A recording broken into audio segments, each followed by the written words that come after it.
CNN 뉴스 속보가 전 세계를 뒤흔들었습니다. 트럼프 대통령이 한국산 자동차에 25% 관세 폭탄을 선언한 겁니다. 뉴욕 증시에서는 현대차 주가가 급락했고, 전문가들은 한국 자동차 산업이 연간 8조 원의 손실을 입을 거라고 예상했습니다. 워싱턴 백악관 앞에 모인 기자들은 한 목소리로 말했습니다. 이번 조치로 한국 자동차는 사실상 미국 시장에서 퇴출될 거라고요.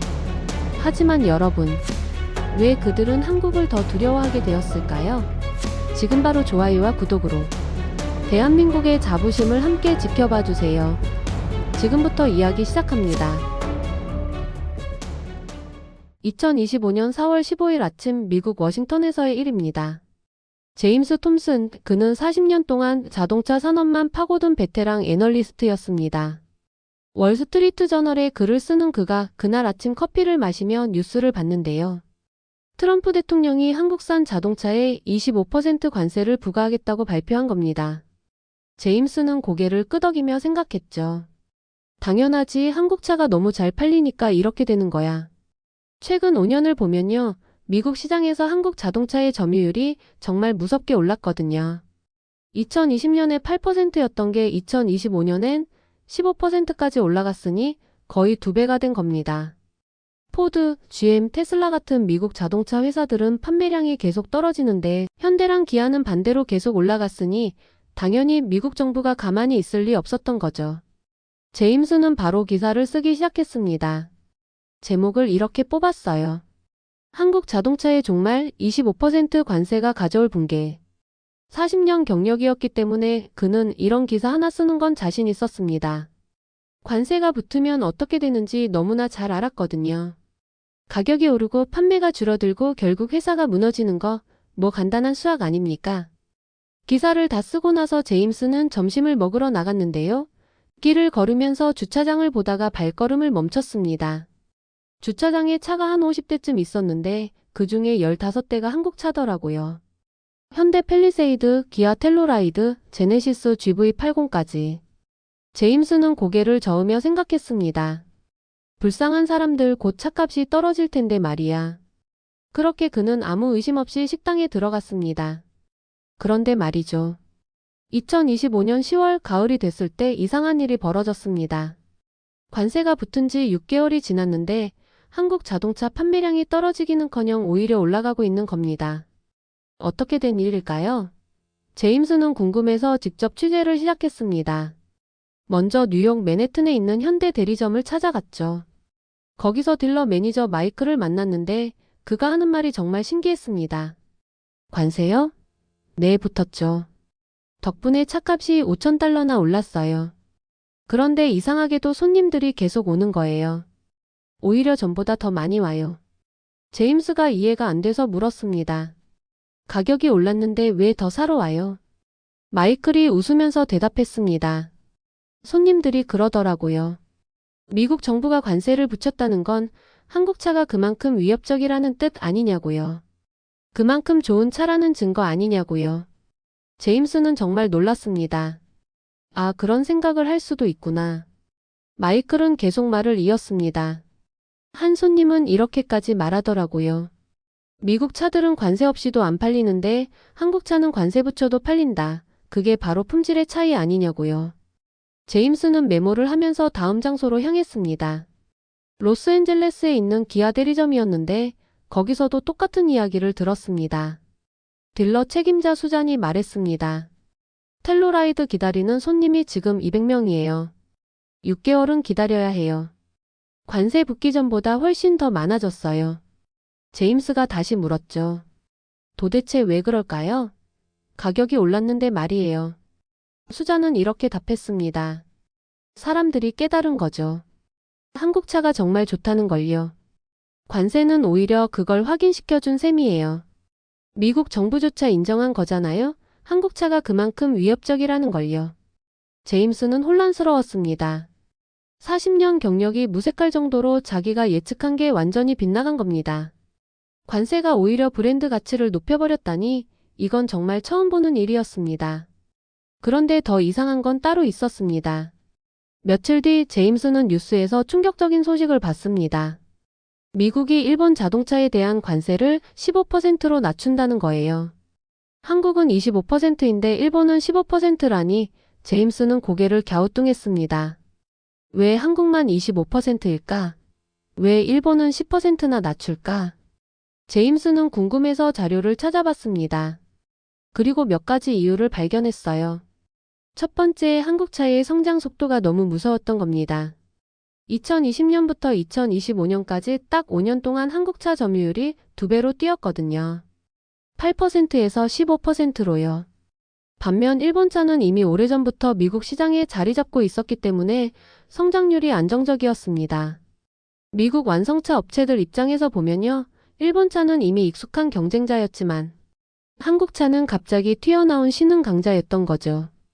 포드나 GM 같은 회사들이 백악관에 압박을 넣었을 게 뻔했습니다.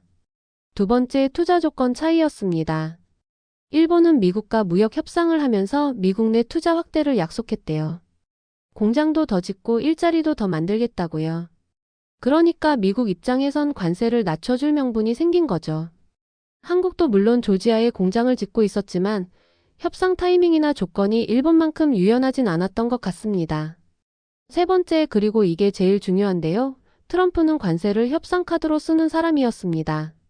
한국을 압박해서 협상 테이블로 끌어내려는 전략이었던 거예요. 관세를 높게 때려놓고 투자 더하면 낮춰줄게, 이런 식으로 말이죠. 제임스는 메모를 하면서 생각했습니다. 결국 정치적 계산이구나. 일본한테는 관용을, 한국한테는 엄격함을 보여준 거구나. 그런데 아이러니한 건요. 이렇게 높은 관세를 때렸는데도 한국차 판매는 오히려 늘어나고 있다는 겁니다. 그는 더 깊이 파고들기로 했습니다. 2025년 11월 제임스는 한국행 비행기에 몸을 실었습니다. 직접 보지 않고는 못 배기했더라고요. 어떻게 이런 일이 가능한지 말이죠. 인천공항에 도착한 그는 곧바로 울산으로 향했습니다. 현대자동차 본사가 있는 곳이었죠. 울산 공장을 처음 본 제임스는 그야말로 압도당했습니다. 공장 규모가 축구장 430개 크기라니, 하루에 차를 5,600대나 만든다니 1분에 4대꼴이었습니다. 하지만 그를 정말 놀라게 한 건 규모가 아니었습니다. 공장 안내를 맡은 김 차장이 설명을 시작했습니다. 우리 공장은 1968년에 시작했어요. 그때는 진짜 아무것도 없었습니다. 기술도 없었고 돈도 없었고 경험은 더더욱 없었죠. 제임스가 물었습니다. 그럼 도대체 어떻게 여기까지 온 겁니까? 김 차장이 잠시 멈칫하더니 이렇게 말했습니다. 사람이에요. 사람들이 포기하지 않았기 때문이죠. 김 차장은 제임스를 공장 한쪽에 있는 작은 박물관으로 데려갔습니다. 거기에 1968년 흑백 사진이 걸려 있었는데요. 사진 속에는 맨손으로 땅을 파는 젊은 남자들이 있었습니다. 땀범벅이 된 모습이었지만 눈빛만큼은 살아있었습니다. 김 차장이 설명했습니다. 이분들이 바로 이 공장을 만드신 분들이에요. 평균 나이가 28세였고 대부분 농촌에서 오신 분들이었죠. 자동차를 본 적도 없는 사람들이었어요. 제임스는 사진을 보면서 물었습니다.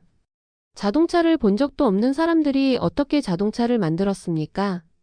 김 차장이 빙그레 웃으며 답했습니다. 그게 바로 한국이에요. 안 해본 거 해보는 게 우리 스타일이거든요. 그러더니 1975년 사진을 하나 더 보여줬는데요.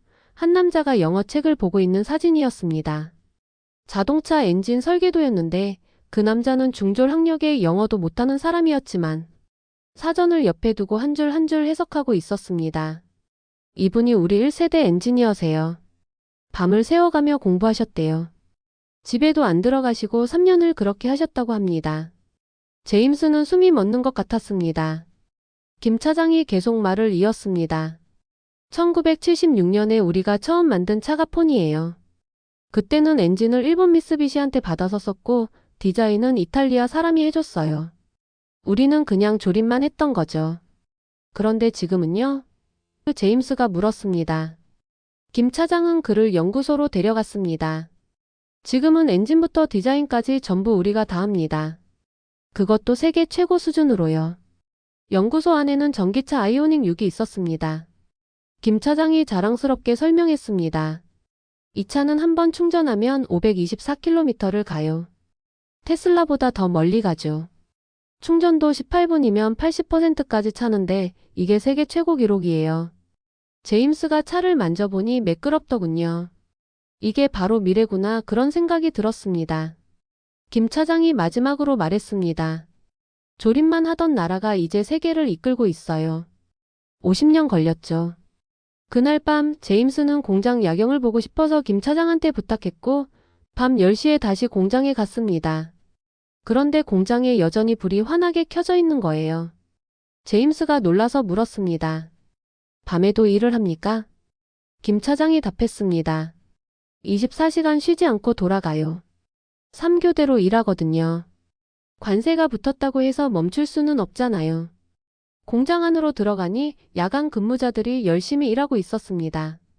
한 용접공이 불꽃을 튀기며 용접을 하고 있었는데 이름이 박민수 씨였습니다. 나이는 52세, 이 공장에서 30년을 일한 베테랑이었죠. 쉬는 시간에 제임스가 물었습니다. 관세 때문에 걱정되시지 않습니까? 박민수 씨가 웃으면서 말했습니다. 걱정이요? 오히려 자랑스럽죠. 자랑스럽다고요? 제임스가 되물었습니다. 네, 생각해보세요. 미국이 우리를 두려워한다는 뜻 아닙니까? 우리 차가 그만큼 좋다는 증거죠. 박민수 씨가 용접 마스크를 벗으니 얼굴에 땀이 맺혀 있었습니다. 저는 1995년에 여기 들어왔어요. 그때만 해도 한국 차는 싸구려 취급받았거든요. 미국 사람들이 비웃었죠. 10년이면 망한다고요.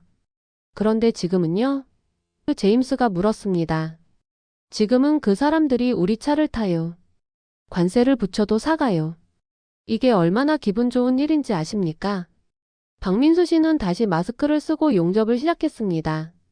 불꽃이 튀는 모습이 정말 아름다웠습니다. 제임스는 공장을 계속 걸어 다니다가 품질 검사실에 들렀습니다. 여기서는 차 한 대 한 대를 전부 검사하고 있었어요. 엔진, 브레이크, 서스펜션 모든 부품을 하나하나 체크했습니다. 검사원 이수진 씨가 설명했습니다. 불량 차가 단 한 대라도 나가면 안 돼요. 한국의 명예가 걸린 문제니까요. 명예요? 제임스가 물었습니다. 네, 우리는 싸게 파는 게 목표가 아니에요. 품질로 승부하는 거거든요. 그래서 검사가 정말 중요한 거예요. 20년 경력의 이수진 씨는 손은 거칠었지만 눈빛만큼은 날카로웠습니다. 저는 이 일이 자랑스러워요. 제가 검사한 차가 미국 도로를 달리잖아요. 그 차를 타는 사람이 안전하게 집에 가는 거예요. 그게 제 보람이에요. 제임스는 메모를 하면서 깨달았습니다. 여기는 단순히 자동차를 만드는 공장이 아니구나. 자부심을 만드는 곳이구나. 2025년 12월 제임스는 미국으로 돌아와서 새로운 기사를 썼습니다. 제목을 이렇게 바꿨어요. 관세는 한국을 막지 못했다. 그 이유. 기사 내용은 이랬습니다. 나는 완전히 틀렸습니다. 25% 관세가 한국 자동차를 무너뜨릴 거라고 생각했어요. 하지만 한국은 멈추지 않았습니다. 이유는 간단했습니다. 그들은 50년 전부터 이런 장벽들과 계속 싸워왔던 거예요. 기술도 없었고 돈도 없었고 경험도 없었어요. 세계가 비웃었죠. 하지만 그들은 포기하지 않았습니다. 맨손으로 공장을 지었어요. 영어 사전 들고 설계도를 공부했어요. 밤을 새워가며 일했어요. 30년을 그렇게 했습니다. 그리고 지금 그들의 차는 세계 최고입니다. 관세가 붙어도 팔려요. 왜냐고요? 품질이 증명됐으니까요. 미국 정부는 관세로 한국을 막으려고 했어요. 하지만 오히려 한국의 가치를 인정해준 셈이 됐습니다. 사람들이 깨달은 거죠. 관세를 붙일 정도면 정말 위협적이구나. 정말 좋은 차구나. 저는 울산 공장에서 박민수 씨를 만났습니다. 30년 경력의 용접공이에요. 그분이 하신 말씀이 모든 걸 설명해 줍니다. 관세요? 오히려 자랑스럽죠. 우리 차가 그만큼 좋다는 뜻 아닙니까? 이 한마디가 전부를 설명합니다. 한국은 관세를 두려워하지 않아요. 50년간 훨씬 더 큰 장벽들을 넘어왔으니까요. 조립만 하던 나라가 이제 세계를 이끕니다. 가난했던 나라가 이제 선진국입니다. 불가능이라고 했던 나라가 이제 불가능을 증명합니다. 대한민국 그 이름 속에는 절대 포기하지 않는 사람들이 있습니다. 기사는 엄청난 화제가 됐습니다. 조회수가 100만을 넘었고 댓글이 수천 개나 달렸어요. 제임스는 창밖을 내다봤습니다. 주차장이 보였는데 한국 차들이 여전히 많았어요. 아니, 전보다 더 많아졌더군요. 그는 빙그레 웃으면서 생각했습니다. 40년 경력이 무색하네. 한국을 너무 얕봤어. 2025년 12월 기준으로 현대와 기아의 미국 시장 점유율은 17.2%입니다. 관세가 붙기 전보다 오히려 2.2%나 올랐어요. 25% 관세가 붙었지만 한국 자동차는 전혀 멈추지 않았습니다. 왜냐고요? 그들은 이미 알고 있었으니까요. 벽은 너무라고 있는 거라는 걸요. 관세 폭탄에도 절대 꺼지지 않는 엔진, 대한민국입니다. 여러분 한국 사람으로 태어난 게 자랑스럽지 않으신가요? 이 이야기가 마음에 닿으셨다면 좋아요 한번, 구독 한번 눌러주시고 대한민국의 자부심을 함께 지켜봐 주세요. 지금까지 달빛김치였습니다.